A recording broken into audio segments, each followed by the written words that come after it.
Radio, where gamers roll. www.d20radio.com. Hey, Cortex listeners, this is Future Kirby reaching out to you to let you know that this is an old recording from October or late September 2022. A lot of stuff has changed since then, from the show to what either of us are doing nowadays from this episode. But one important thing to note is that James Austin is now June Austin. I've spoken with her about this episode, and we never really intended for this episode to come out literally a year later. This was intended on being a part of a bigger batch of episodes that was supposed to drop, but after we did this Fireside chat, I just never recorded another episode, so I just never ended up releasing this. But I'm glad to finally get this out on the airwaves. It is a lovely Fireside chat that was very fun to go over nearly a year later after doing some editing. So I hope you enjoy, and on with the show.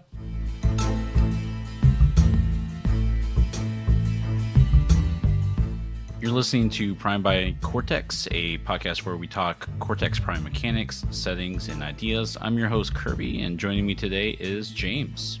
Hey everyone, how's it going? This is James. Longtime listeners of Starshot, obviously, would probably recognize James, but you also recognize James because he's done the artwork for this podcast and Starshot for the cover. He has also done the music for Starshot. I don't think there's anything he doesn't do besides show up on my show. So this is the first actual welcome for James here on Prime by Cortex. James, how you doing? Well, I'm glad to be here, and I'm glad to finally have my voice heard by you, the viewer. My hand has been in this podcast even without my voice being on the air. We'll obviously get to Cortex. We'll be talking about a lot of things. We're going to be talking Cthulhu. We're going to be talking Lovecraftian horror in general. We're also going to be talking about how you could be writing or running your horror game in Cortex. And I'm sure a lot of what we have to talk about today is probably going to be applicable to a lot of tabletop role-playing games, whether it's Cortex or whether you're trying something out. But first, James, can you tell us a little bit about yourself? You do more than produce random stuff for my pet projects. You got your own projects going on. Well, I'm mostly a writer. I wrote Persona, the tabletop role-playing game, sort of a loosely powered by the apocalypse game. Very focused on combat. Not super true to the roots of Powered by the Apocalypse, to be honest, but I still love Powered by the Apocalypse. I enjoy Cortex, and I also run a lot of horror games, and I do some writing for Call of Cthulhu. Nothing official. I'm kind of a freelancer on the Miskatonic repository, just something I do for fun. I've written a couple of scenarios that have been published on there. And we'll obviously plug all that stuff in the show notes. And we'll talk about a little bit more toward the end of the show as to where our listeners can find it. But James, how did you get into tabletop role-playing? Well, I started playing D&D with my friends when I was 15 years old. I was the friend who got everyone else into it kind of begrudgingly. I was the one who bought the book, and I was like, I'll DM you, just play my game. After, listening to videos on the internet of people talking about D&D and thinking, this sounds like fun. I played D&D as a teenager for a few years. I started actually as a player in 3.5. That was fun. And then I stopped for a while, and then years later I came back and I joined up with Kirby's group, and Kirby introduced me to a bunch of games that are not Dungeons and Dragons, so that was nice. Yeah, I think we've been gaming together for 6 years. Yes. We started on a system that probably, maybe Kirby has talked about it on this podcast, but we started on a system called What's Old is New. It was kind of a anything goes system. You can run fantasy to sci-fi games. So I don't know if maybe I'm mischaracterizing you here, Kirby, but I think you've kind of always been into these types of systems where you can kind of do anything. Actually, that was my first foray. What's old is new, otherwise known as WAN, with a bunch of periods in between the letters of old and new, despite the fact that they don't stand for anything. That was my first foray. I had just gotten burned off of Pathfinder First Edition. So naturally, my first go-to was to go to what is effectively Pathfinder First Edition or D&D 3.x in D6 dice pool form. And it's a good game. I think I did sour on it a little bit by the end of it, but in hindsight, I think that's less about the system, which I think is a fine system. That's actually written by the M-World writer Russ Morrissey, who posts great content. I haven't been catching up with him, but yeah, we started with that, and then you and I very clumsily co-GM'd Blades in the Dark, and then we just kept going from there. There was also City of Mist between, I think, Woe and Blades in the Dark. That's a great game.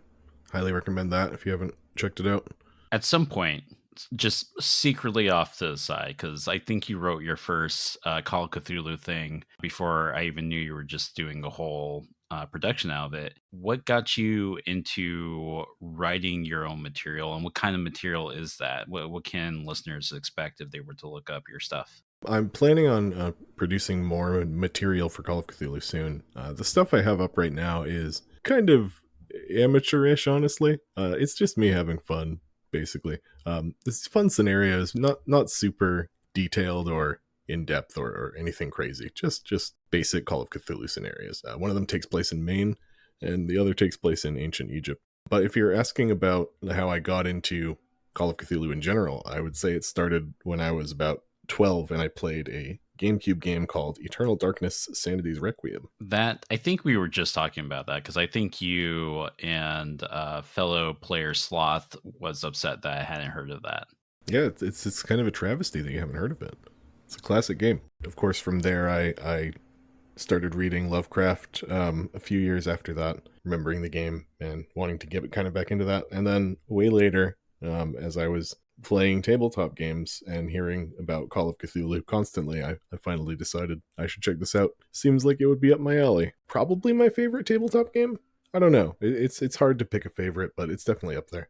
Is Lovecraftian horror like your favorite genre of horror, or are you into like other slices here? I think we're going to be talking about a little bit of everything throughout the episode, but what's specifically your jam? I'm into all different flavors of horror.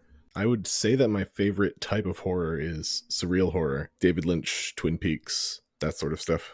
Okay, yeah. I think for me, like, I'm really into slashers and probably like a lot of like just stereotypical ghost stuff. I don't know. I was a fan of the Grudge when I was a kid. I probably shouldn't have been watching it as a kid, and then I just fell out of the horror genre for like a long time before getting back into it a couple years ago.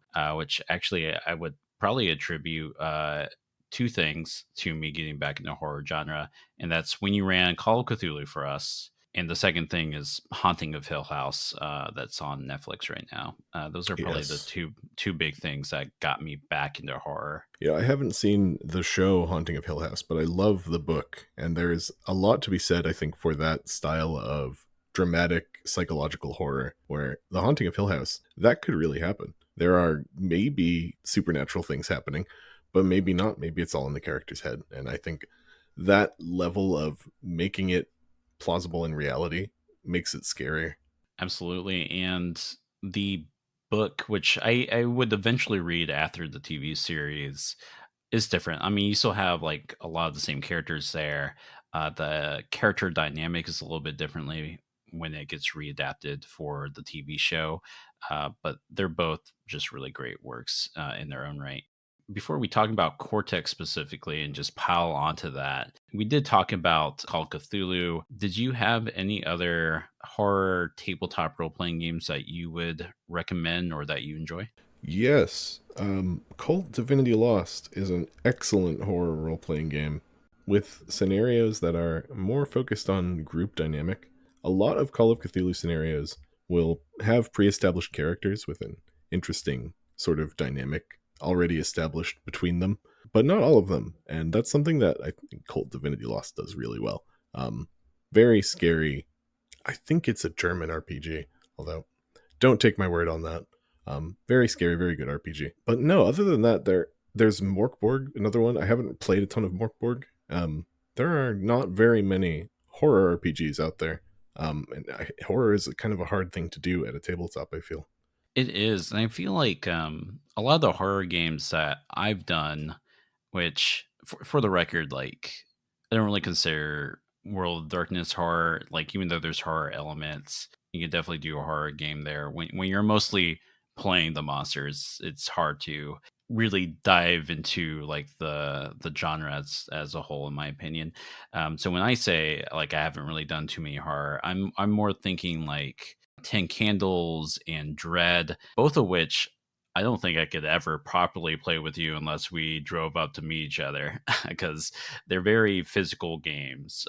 One has a Jenga tower, and the other one has 10 literal candles that are ideally your only source of light, and you're burning stuff, and it's a whole thing. And those games, I think, really do a good job of mimicking some stuff that you maybe get from TV shows or movies, where you have that building tension. You don't know if the Jenga tower is going to fall. You don't know when the candle is going to go out by itself, or you laugh too hard, as I did the other day when I ran it, and blow out a candle.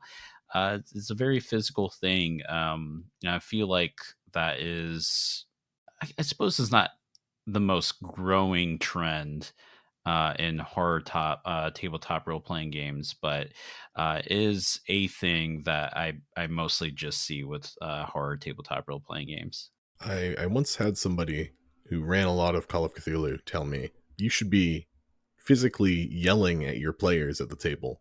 Like you should be trying to make them as uncomfortable as possible. And that's something that obviously not all Call of Cthulhu GMs are like that. That's probably just that one crazy person.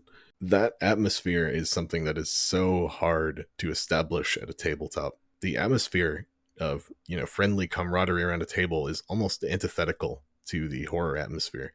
But I also personally think that horror and comedy can go well together. You can have these moments of horrific things happening, while also having these more light moments of levity, which are so common around the tabletop. And so when we talk about running a horror game or getting prepared for it, I think there's a lot that goes into it. There is buy-in, which you kind of need for every game in general, but I feel like you need it more so for a horror game. And that's tough because, I mean, a lot of people will tell you that like they aren't going to take it seriously for whatever reason. Maybe they don't feel like they could be scared. Maybe they just never get scared at horror stuff. When they bring that energy to the table, on top of like your regular group dynamic, that could be tough to kind of work with and corral as a game master. Yeah, I don't think I've ever personally struggled with that. I've had good players for the most part. That sounds awful. I think an important thing too is just like horror hits different depending on what you're specifically leaning into, right? Some people don't like body horror, period. So you don't. They ask for it to not be in other games. Other people never find jump scares to be particularly scary, which can be hard to do when you're just saying it because it's different from like watching a movie and having that tension build up and not being sure or if a jump scare is going to happen, right? That also, I feel, crosses that territory over into physically scaring your players. Like, nobody is going to do that. Jumping out at your players and trying to jump scare them is not something you should do, for sure, and something that is very difficult to do just by narrating and establishing text. I guess my advice there, because I got very lucky during my recent 10 Candles game, where for some reason we were doing it in an apartment, and for some reason there were all these like ambient noises that were just sudden and happening that normally didn't happen. Like there was like apartment neighbor that started hammering at a really good time in the story. So I guess my advice is to rent out the apartments around yours or the Mm-hmm. houses or whatever have you, and hire some people to make some noises. Yeah, go on Fiverr, see who's available in your area, and just get some extras to really flesh out the experience. That's what we're recommending here on Cortex. Primed by Cortex, that is. Yeah. Um, Do you find that it is different to write for a horror scenario as opposed to, say, Persona, which it's I'm not the most familiar with Persona, but it doesn't strike me as a horror game inherently. Well, yeah, you'd be correct in that assessment. No, it's not a horror game, and in fact, the whole premise of Persona is building people up with the power of friendship. So that too is kind of antithetical to horror. The cool thing about Cortex is that you can play a Persona game and a horror game. You just need to pick the different sets that you want to use. Yeah. So, yeah, to kind of transition into that, picking the right dice for the situation and the right mods or writing the right mods for a situation, I think is what's going to really drive that home. So, the thing with universal games like Cortex or Savage Worlds or What's Old is New, right, is that a lot of times, there's this pitfall where they can feel the same, right? Not necessarily with each other, but like, sure, you're doing Savage Worlds in a future setting. Sure, you're doing Savage Worlds in a like prehistoric setting with dinosaurs and elves or whatever. But it can still feel the same because by and large the mechanics don't change too much. You might introduce a mechanic here and there, but you're pretty much doing the same thing, which isn't a knock against that. But with Cortex, even though you still kind of have that same pitfall, I feel like it's not that deep of a pit, if it makes sense. If you pick the right like trait sets for your game, you can make the game feel different. It's a different game when you're using relationships and values versus a game that uses attributes and skills, right? Right. And reading through the Cortex rulebook, it's amazing how some of these things immediately pop out at you. Like if I were running a Persona game in Cortex, I would use powers and relationships, and that's just it. Like you just have those things ready to go. You and I, we've been doing Cortex for a little bit. You were in Starshot. You and I just finished an Elder Scrolls Cortex game, and you started giving it a read very recently. Was there anything that popped out to you that seems like it would serve the horror genre very well if you were, say, writing a Cthulhu scenario, or, well, your pick, I suppose? Yep. So there's most horror games that you will play are skill based as opposed to the role based structure of your D&D or your Pathfinder, where in Pathfinder, for example, you pick a class and that determines your suite of skills, whereas in a skill based game you pick your various skills and your skills define what your character can do rather than being defined by a specific role. That works really well when you are hammering down to just human characters. When you have just a normal human character defined by their human limitations, it's not really useful to just define them by, oh, this is your job, or this is the one thing you're good at. Humans are interesting and they're very varied. They're also weak, and they're the perfect protagonists in a horror setting. And Cortex has the skill based sort of core rule set that you would apply for that. It also has stress, which works well. Obviously, stress is a big thing in Call of Cthulhu. So I guess those are the two big things that I would start looking at if I were running a Call of Cthulhu game in Cortex. Yeah, I think for me, it depends on the pacing for what you want to do, right? So stress works great for something like Call of Cthulhu if you're doing in my opinion, two or more session storyline. Stress to me, because of how it works, and because it removes your chance of doing a high stakes scene where you could just be taken out by a bad roll in such a scene, y- you kind of lose that tension because now the like player has a meter. Well, let me back up. You lose that tension if you're trying to do a one shot scenario that is high stakes, right? And I feel like I'm coming back to that keyword high stakes, and you lose that high stakes when you have stress because it's kind of funny. It's not like armor per se, but it's clearly hits different when you have to wait for a player technically if you're strictly following stress as presented in the rules, and trying to take them out take them out because of a horror scenario, and you have to wait until that stress die gets stepped up past the D12. But we've certainly had situations in our Elder Scrolls games where stress was getting up there, getting pretty high. I don't really see that personally because I'm usually the game moderator. But how do you feel about that?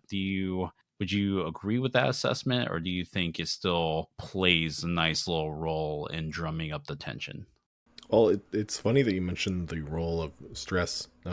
It has the same sort of issue in Call of Cthulhu with sanity, where sanity is by definition an attrition thing that goes down over a very long period of time. And I feel like stress in Cortex might actually be a bit better than that. Sanity, when you're playing just a one shot in Call of Cthulhu, your sanity starts at 65 or whatever, it's never going to hit zero. You're much more likely to die than you are to go insane. You might have a bout of madness, you might go temporarily insane, but you're never really at risk of losing on that front. Whereas in Cortex, you just have to step it up to above a D12, right? Hmm. That's much less of a tall order than going down from 65 to 0.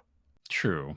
I guess thinking it from that perspective, if you really wanted to lean into the creeping madness, even if you did do stress in Cortex and someone gets taken out, capital TO, right? Because it gets stepped up beyond a D12. Like, remember, we always evaluate what it means to be taken out in any Cortex game. So if you wanted to simulate that, like you're eventually going to go completely insane, but you're going to have like a bumpy road trip along the way, you can pace that out by bringing forward those like bouts of madness that you mentioned instead of just flat out declaring that the player is or the player character is immediately insane because of being taken out like that. There's a valid critique as an aside here about the role sanity has as like because that word means something, and so there is something to be said about how that should maybe represent something else, but it's a discussion I don't think you and I are going to have here on the podcast. It's something I personally saw in some forums and some Discord over the last few months, in particular, as people were getting ready for the like horror season. That's an interesting topic. And yeah, sanity is honestly kind of a problematic word because if you look at the protagonists in Lovecraft stories, you these days certainly would not describe some of them as insane. Suicidal, depressed, a lot of them, but not insane. Certainly not. I think what you and I are kind of talking around that we did touch on a tiny bit earlier in the episode is pacing, right?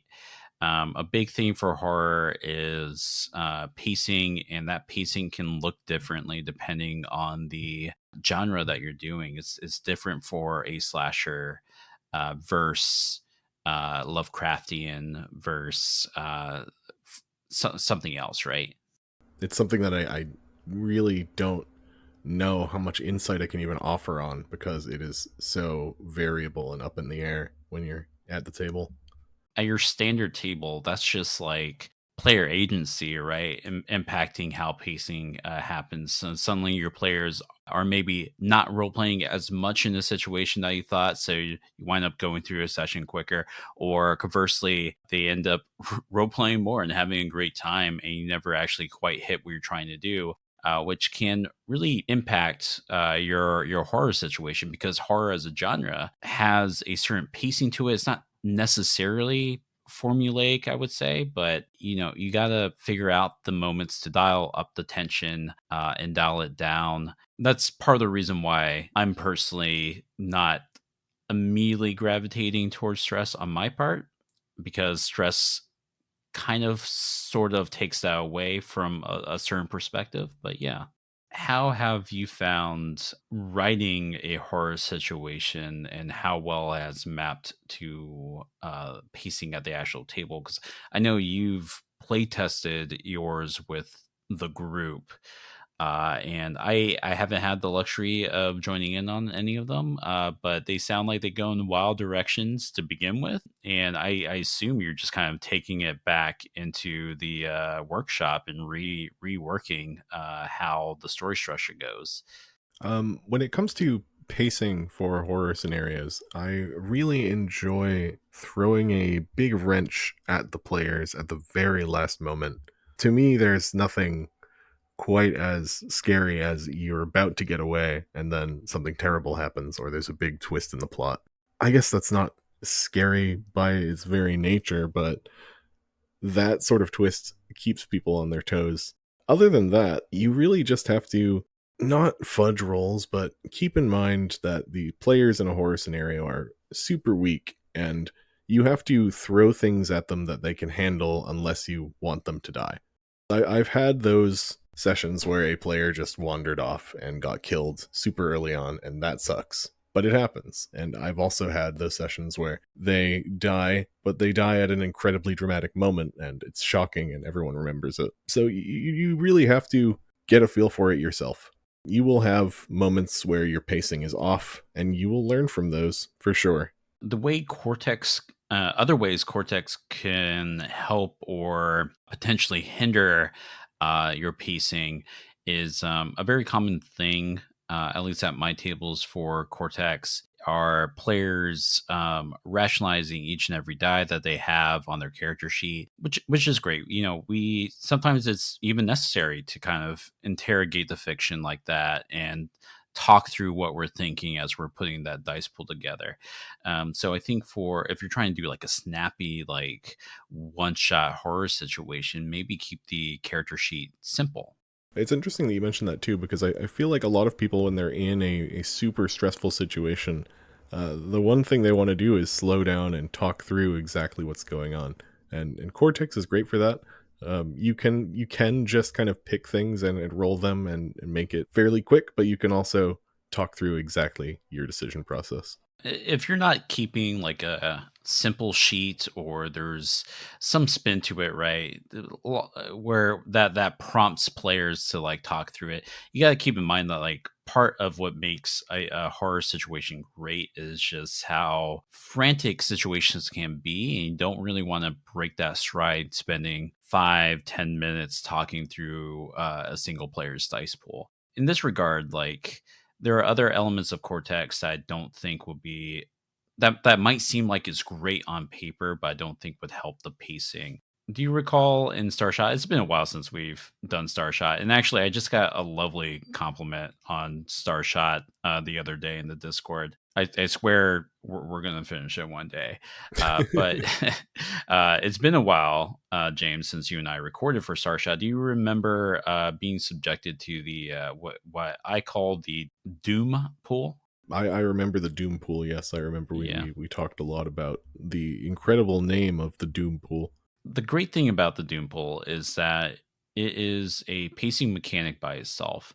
And you would think like you can take this Doom pool and add it in to add suspense to your game, which, you know, James, you've play tested my working game Jump Scare, which had an iteration where I was playing around with the Doom pool. And it is intimidating if you're playing in person or have some digital way of showing how massive or how big that doom pool is, right? But the thing about that, and say critique I actually have of 10 candles, is that there's a lot of like rolling at the prompt, because if you don't start the doom pool off right, then you know you're kind of sort of motivated as a game moderator to try to make that bigger so you can really pack a punch later on in the session. Because a weak doom pool, which keep in mind, a weak doom pool does not necessarily equal small doom pool in my book, can really fizzle out the pacing of a horror situation. You don't want to get to like the first encounter with your big bad slasher, for example, only have a doom pool of 2d6, and then if you write yourself in the corner, if you narrate yourself in the corner, you can have this situation where it's like, oh, we just beat up this guy pretty easily, it's not that big of a deal, we'll just survive until we can get to safety. There's a sense there where there's maybe like the false notion of safety, but I feel like the doom pool personally, yeah, could potentially hinder one shots in general, in particular horror situations. Let's take a more positive spin, James. What's a good treat set that you feel like is good for probably most horror game genres? Well, we talked about skills. I think if you're looking at running a horror game in Cortex, you're going to be looking at skills. I think I could imagine like a situation, especially if you're doing like a convention game or something, where players show up to the table, they just write down, I don't know, 4, 6 things that their character is good at, and just kind of roll with that. Yeah, and that builds off what you were talking about with simpler is better when it comes to horror. You want something that's quick to run, quick to understand, and of course, quick to build characters with, because your characters are probably going to die. Yeah, probably. So if you were running a horror game in Cortex, do you think you would go with just skills and distinctions, or would you add in something else? So I'm always partial to affiliations as a trait set, just in general. I've also used it in jump scare, and I'm gonna suggest it here in general. I had for jump scare alone, back to back, and together, which just maps out to solo, buddy, and team that you see as like the default in the book. System matters, the traits matter, and players are going to, even though Cortex is still like, in my opinion, a fiction first game, players are going to look at the traits and try to vie for like the biggest or best dice pool that they can get, because a bigger dice pool is not necessarily a better dice pool. So when a player has a lone die, for example, that's a D10 and that's their best die, they're gonna do the horror situation, the horror trope of being like, "Hey, well, I'm gonna go see what's up with the power by myself," despite the fact that two people were killed later, and they're gonna go wander off alone. I think that's great. I love what that does for player behavior. I think that I might also toss in relationships, because building off of what I was talking about with Cult Divinity Lost, relationships are such a powerful thing to have in a horror scenario. Like when you're watching somebody else die, you don't want to just be like, oh, that's some random person. You want to be like, that's my best friend dying. Yeah, what I like about that is also just like a lot of horror movies kind of build on relationships to begin with. Is like, why are you going in that haunted house? Oh, because my sister lives there and she's clearly in trouble, right? Of course, you have like the horror situations where the characters are strangers, maybe complete strangers to one another, but relationships could probably still play a part there if you like fiddle with like how relationships form and how they progress during the course of a game. It's a difficult thing to do, and it's I think especially important in one shots to have those pre-existing relationships, because obviously the characters aren't going to get a lot of time to actually get to know each other. So having a way to treat each other at a pre-existing relationship is really helpful there. Right. I think it might, to add a spin to your suggestion, maybe potentially add treat statements to them. Have players write what they want from that other player character. This kind of, delves to what some Powered by the Apocalypse games do, which are bonds, right?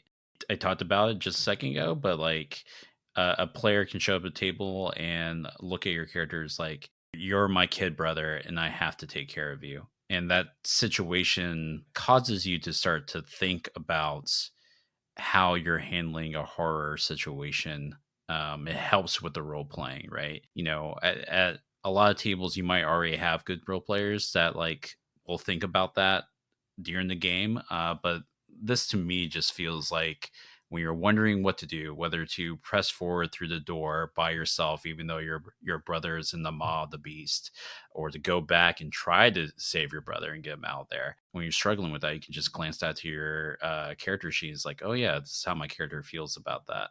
It's a great little thing to have, and if you think about it, every horror movie, unless the protagonist is literally by themselves, those relationships are super important. I mean, obviously important to most stories. You won't see many stories with characters who just don't know each other like you will see in tabletop games, but it feels particularly important to horror, and I don't really know why that is. From like a horror movie perspective, it probably gives us some amount of investment. Like, why should we care? I think from the character point of view, it sets stakes beyond, saving their own lives. Because that's something to think about for, say, like 10 Candles. In 10 Candles, you go in knowing your character is going to die. Your character doesn't know that, but your character is going to die. So then where's the stakes? Well, your stakes is maybe, even though you know your character is going to die, they can die doing something good. Maybe they'll die finding supplies for children back at home base, because 10 Candles default setting is like a dark apocalyptic setting, actually. So I think that's what relationships bring to the table from that perspective in the horror genre. Is there any chance the characters will die like 70 years after the end of the scenario and they're old and retired? Never. For 10 Candles, definitely not. They don't die mid-game. They will die in the last scene on their like last stand. What's interesting though, that now that you bring that up though, and you mentioned it earlier, how sometimes this sucks when the character wanders off and dies like too early in the game, because it can kind of ruin the tension when you're a player character and that happens to you, and the GM just hands you a new character, or you just start role playing other characters, right? Because it's like, oh well, that kind of sort of takes away the attention of death, because this is already a character that you're not going to get to know for very long, and then to have them die in like the first 20 minutes can like definitely sour a mood. Yeah, it also goes probably without saying, but it just sucks for the player. And it's either here's a new character, this random other character wanders in, or you take over an NPC that you didn't really want to play, or you just sit out for the rest of the game, and that's no fun for anyone. That is a common issue with all horror games. And so Dread addresses that by telling the game masters, like, hey, you can just have the character be a quote Walking Dead. And I don't mean like the TV show. I don't mean zombies. It's just like, okay, they did the thing. They technically survive, but now they can no longer pull from the Jenga tower or your non-branded tower of wooden blocks, right? Blades in the Dark, not a horror game, handles it in a very fun way, where once you die, you can transfer your character into a ghost. That might be an interesting mechanic to work into a horror scenario, honestly. Yeah. And if you're really trying to like live up a genre, like a classic thing in slashers, right, is someone dies very early on, maybe even before the title sequence, right? Usually on my part, I usually just have that be like an NPC. Maybe you prime the player and be like, hey, you're James, you're gonna die in like the first 5 minutes of gameplay, and then we'll have you rejoin in a very spooky, ghosty way 15 minutes later. That could be fun for any horror game scenario. Yeah, that's an interesting idea. That sounds cool. But enough about pacing. I feel like we've talked a lot about pacing, and how certain mechanics deal with that. What's your favorite horror trope? My favorite horror trope. Like my favorite type of character in a horror movie. Yeah, favorite type of character or favorite thing that happens in a given horror genre. I've always been partial to the one weird dude at the beginning of the movie who warns the characters to go home, and of course they never listen to him. This is a terrible idea. People literally died last weekend. It's like, nah, you're just a old man. Just an old vegetable stand owner by the side of the road. Yeah. Now I'm thinking it would be interesting, instead of it being a vegetable stand, it's just like a stand of random knickknacks. and it turns out this guy's just selling stuff from the like slaughtered teenagers or college students that keep getting killed at the lake house. It might be interesting to have that guy be a character, because as we've said, as we've discussed, you will often be handing out different character tropes to players for one-shot scenarios. I feel like I would love to play that character who the entire session is just like, we all need to leave. Why won't anyone listen to me? Yeah. So the reason I ask is like if we want to have some tropey stuff in our gameplay, we can encourage that. I've already talked about how you can, set up a scenario where someone goes off by themselves by rewarding them because they have a D10 and being alone. So they're motivated that way.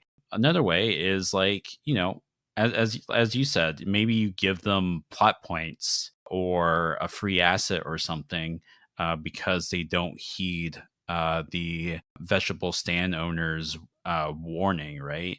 And more to that, maybe they don't even bother to like ask any real questions. Maybe they play up the hothead jock thing that's like just trying to party right now and blow them off immediately. And so you give plot points. If you're using milestones, you give XP. Give your players a reason to play into those tropes. And I think if genre emulation is what you're going for, then that's a way to go. Yeah, and we've touched a lot on distinctions are obviously perfect for that. Cortex is perfect for that, and really you just have to kind of come up with the initial pieces you want to put on your chessboard. What types of characters do you want to include? How are you going to structure their character files? What sort of thread are you going to include? Which I think that's the thing I'm sort of most curious about. You talked about how you didn't really like the Doom pool as a mechanic. How would you structure a killer in a horror scenario? With the Doom pool, you mean, or without it? Either way, maybe both ways. If you're using the Doom pool, I would say either just start that thing big and strong and spend it fast to have that explosive beginning, especially if you're. I keep coming back to the slashers because that's my favorite, as I've already said. But especially if you're doing that slasher situation where a bunch of people get slaughtered in the first 10 minutes of the movie, right?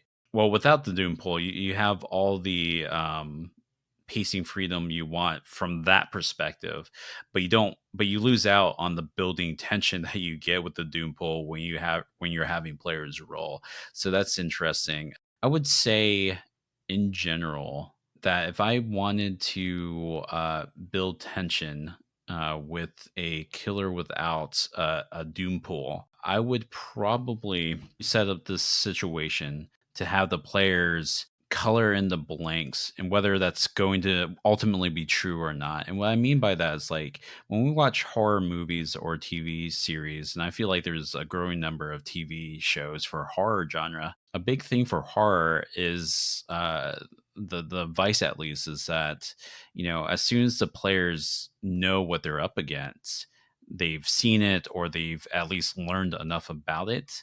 Players, I mean the characters in a horror movie, in that respect, the audience, then it's not that it loses all sense of being scary. It can still be a scary thing, but now you know what you're dealing with, and there's a comfort in that. So I think not knowing what you're dealing with, making wild speculation, and setting up that situation to where players will do it in a tabletop role playing game will help with the horror situation and help feed into maybe in character frustrations or dumb decisions, if that makes sense.